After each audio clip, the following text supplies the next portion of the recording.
Kulokutana wiki yaggwa yaliko Saaminsa Mbabazi yazze empapula mu mukago gwa Democratic Alliance ekyayongera ebbugu mu muvuganya kwanena akwatirwa omukago Bendera omwaka ogujja naddala wakati wa Mbabazi ne Besigye.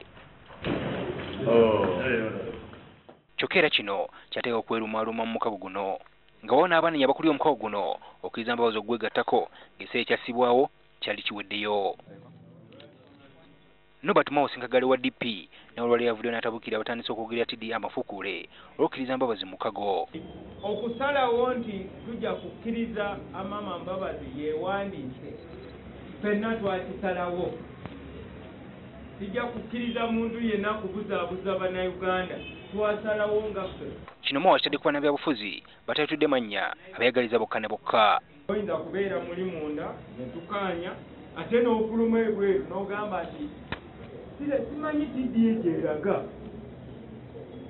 Buli mukulembeze alina okuteeka interest z'abannayuganda waggulu.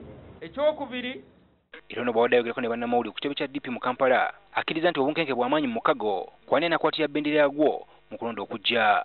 Ekyo ne bwe mbanga mulabanga emmotoka evuuma naye nga tefuluma mu galagi waliwo bye tukyakanika.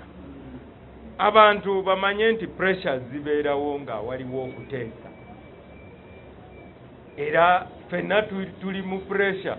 Abakulu mukago guno olunaku lw'enkya bagenda mu lusirika olwo ku Lwokutaano banjulira eggwanga bwe n'abalonze. Ivan Kimuli Kigozi, NTV Akawungezi.